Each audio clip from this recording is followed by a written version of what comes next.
Vamos a dar las soluciones a los ejercicios que habíamos propuesto sobre el UJT. En el primero de ellos tenemos un circuito, que es este, no es más que un generador de pulsos.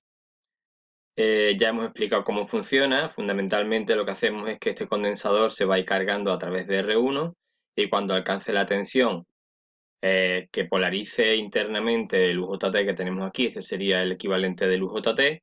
Cuando este diodo interno que está dentro del componente esté bien polarizado, es decir, cuando la tensión aquí sea 0,7 voltios más positiva que la tensión en este punto interno, el UJT empieza a conducir entre el emisor y la base 1 y la RB1 prácticamente se hace casi cero. Bien, en este caso nos dicen, tiene un circuito equivalente, el UJT, similar a este que tenemos aquí. Nos da la tensión de un condensador, la ecuación que define la tensión de un condensador, y nos pide determinar la tensión que habrá entre el terminal B2 y masa a los 3 segundos de iniciar el circuito. ¿Y qué tensión será necesaria en el condensador para que el UJT se dispare? Bien. Claro, lo primero que tenemos que saber es si a los 3 segundos el UJT se ha disparado o no. Para ello lo que realmente haremos será ver cuánto tiempo tarda en producirse un impulso desde que conectamos el circuito. Entonces, trasladamos el equivalente a esta parte, a esta rama del circuito, de manera que lo que tenemos es esto. Vamos a ampliarlo un poco. Tenemos las dos resistencias internas del UJT más las dos externas. Por lo tanto, lo que tenemos es un circuito serie formado por 4 resistencias. Si dividimos la tensión total aplicada, que son 18 voltios, entre la suma de las 4 resistencias, lo que estamos calculando es la intensidad que circula por esta rama.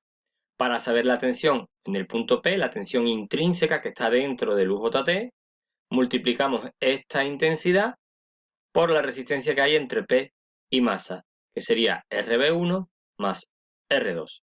Como sabemos que RB1 vale 15K y que R2 vale 150 ohmios, pues ponemos paréntesis para multiplicar la intensidad por 15K más 0,15K, que serían los 150 ohmios. Y obtenemos 10,71 voltios. Esa es la tensión intrínseca. Para que el UJT conduzca y provoque el primer pulso, la tensión en el punto E, la tensión en el emisor, debe ser igual a la tensión intrínseca más 0,7 voltios. Por lo tanto, 11,41, 10,71 más 0,7, ¿vale? Sustituimos ahora en la fórmula de la tensión en el condensador. La tensión que debe alcanzar son 11,41, la tensión total son 18 voltios y ahora es 1 menos E elevado a menos T partido RC. Esta R y esta C serían esta R1 y esta C, ¿vale? Bien. Se resuelve esto matemáticamente y cuando resolvemos obtenemos una función que es el tiempo es igual a 1, que es el coeficiente que saldrá, por R y por C. La forma de resolver esto ya lo hemos visto en el vídeo teórico que subimos y que vimos el otro día. Bueno, pues a partir de aquí sabemos que sustituimos y obtenemos 3,76 segundos. Bien, eso quiere decir que a los 3, hasta que no hayan transcurrido 3,76 segundos, el UJT no se ha disparado, con lo cual a los 3 segundos lo que tenemos es las 4 resistencias en serie, puesto que la RB1 no modifica su valor porque el UJT no se ha disparado. Entonces, la tensión en la base 2, que es esta de arriba, será esta intensidad, que es la que hemos calculado antes, y ahora en este caso sería multiplicada por la suma de RB2 más RB1 más R2. Lo tenemos aquí la fórmula, sustituimos y obtenemos 17,78 voltios. Esa será la tensión en el punto, entre el punto B2 y masa a los 3 segundos. ¿La tensión que ha debido alcanzar el condensador? Pues la que hemos calculado, 11,41 voltios. Bien, pasamos al siguiente ejercicio. De nuevo, el circuito es un circuito similar, es de nuevo un generador de pulsos, pero ahora lo que nos piden es determinar qué valor debemos dar al condensador, a este condensador, para que aparezca un impulso entre V1 y masa a los 7 segundos de conectado el circuito. Y el valor de R1 nos lo dan en códigos de colores: amarillo, blanco, gris, naranja. Bien, amarillo sería 4, blanco sería 9, gris sería 8 y ahora naranja serían 3 ceros. Por lo tanto son 498.000 ohmios, o lo que es lo mismo, 498K. Y de nuevo volvemos a realizar la misma operación que en el ejercicio anterior. Trasladamos ahora lo que es el equivalente del UJT a la rama de 2B1. Entonces el circuito que nos queda es este. Esta resistencia de 200 ohmios, 0,2K, la RB2 es 8K, la RB1 es 5K y la R3 son 0,3K, que son 300 ohmios. De nuevo calculamos primero que nada la tensión intrínseca, la tensión en el punto P. La tensión total son 15 voltios, dividido por la suma, en este caso sería 8 y 5, 13, 13 más 0,2 más 0,3, pues 13,5. 13,5K, que es la suma de las 4 resistencias. Multiplicado por la tensión que hay entre multiplicado por la resistencia que hay entre el punto P y masa, que son la RB1 y la R3. Por eso ponemos aquí RB1 más R3. Sustituimos y obtenemos 5,88 voltios. De nuevo tenemos tensión intrínseca. A esto hay que sumarle los 0,7 voltios que tiene que haber de más en el punto E, en el emisor del UJT, para que el UJT empiece a conducir y provoque el primer impulso. Lo tenemos aquí, la tensión en el condensador es igual que la tensión en el emisor, por lo tanto, VP más 0,7. 5,88 más 0,7 da 6,58. A partir de ahí hacemos igual que antes, sustituimos. Queremos averiguar el valor del condensador, pues empezamos a sustituir. 6,58 es la tensión que tiene que alcanzar el condensador. 15 la tensión a la que limitamos el circuito y el resto de la expresión. Empezamos a operar y la primera fase sería: este 15 pasa dividiendo y este 1 pasa restando y obtenemos 0,561, realmente con un signo menos. Y aquí nos quedaría menos e elevado a menos t partido R1 por C.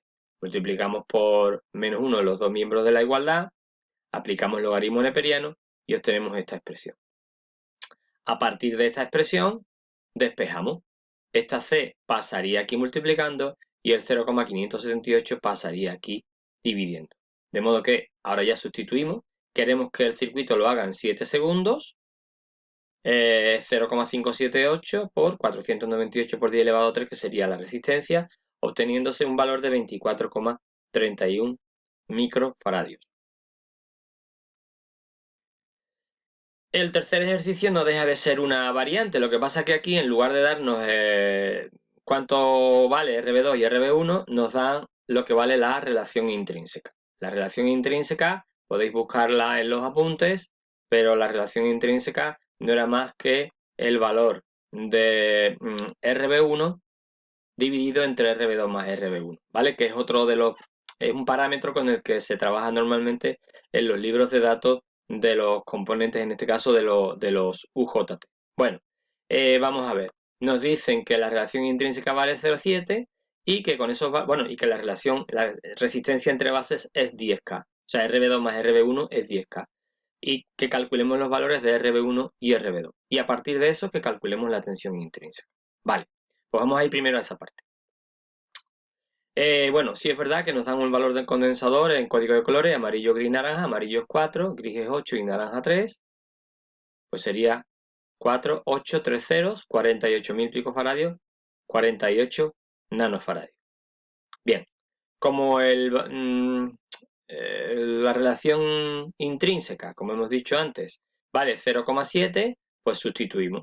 0,7 será igual a, según hemos visto en teoría, RB1 partido por la resistencia entre bases, que ya hemos dicho que vale 10K.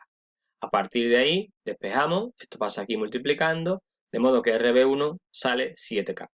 Lógicamente, la RB2 serán los 10K totales menos lo que nos ha dado la RB1, que son 7K, por lo tanto son 3K, ¿vale? A partir de ahí, la tensión intrínseca. Bueno, pues la tensión intrínseca es Recordamos, la tensión total aplicada, que son 15 voltios, dividido entre RB1 más RB2, que son estos 10K, más los valores de R2 y de R3, que son 0,2 y 0,3. Y ahora será la tensión entre este punto y masa.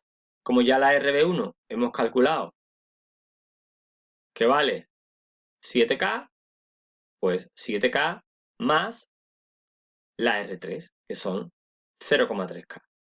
Efectuando esto tenemos 10,42 voltios. La tensión en el condensador es 0,7 voltios más, por lo tanto 10,42 más 0,7 es 11,12 y volvemos a hacer como en el ejercicio anterior, porque ahora lo que nos piden es qué valor hay que darle a R1, para que aparezca un impulso entre V1 y masa a los 2 milisegundos. Bien,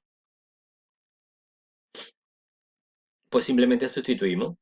La tensión en el, aquí, la tensión en el condensador es 11,12, la que tenemos que alcanzar, 15 es la tensión de alimentación, y ahora ya, pues el resto de la expresión, operamos como antes, obtenemos esta expresión, y a partir de esta expresión despejamos despejamos R1.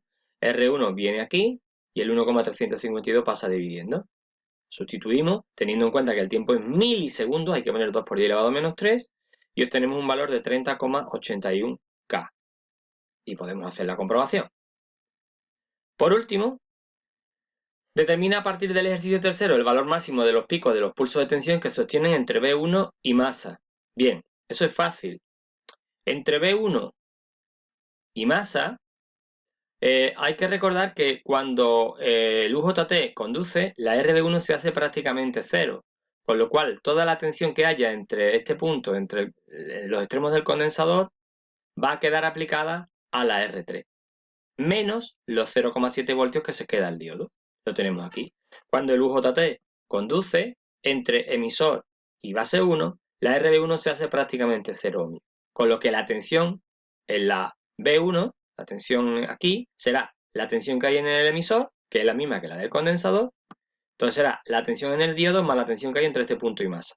Como esta es 0, pues toda la tensión, vuelvo a repetir, cae en R3, es decir, entre B1 y masa, menos los 0,7 voltios que se va a quedar el diodo. Es decir, la tensión en los picos de tensión van a ser VE menos la tensión en el diodo menos la VRB1. Como esto es 0, en el diodo interno tenemos 0,7 voltios y a esto le restamos los 11,12. Es decir, que realmente lo que tenemos es la tensión intrínseca que habíamos calculado antes, si os dais cuenta. 10,42, pues esa es la tensión, eso es el valor de los picos de tensión. En cuanto a la pregunta de la frecuencia, pues si nosotros sabemos que el primer impulso son 2 milisegundos y el enunciado dice que los intervalos, una vez que ha pasado ese primer pulso, son 0,2 milisegundos más pequeños que el tiempo empleado para el primero, pues aquí es fácil. Si el primero son 2 milisegundos, todos los restantes van a tener 2 milisegundos menos 0,2 milisegundos, es decir, 1,8 milisegundos. Este será el periodo. Aplicamos la fórmula de la frecuencia igual a 1 partido por el periodo, sustituimos teniendo en cuenta que los milisegundos hay que ponerlo en segundos para que al final obtengamos un valor de frecuencia de 555,55 Hz. Y con esto hemos resuelto los 4 ejercicios. Además os paso el documento PDF, como siempre.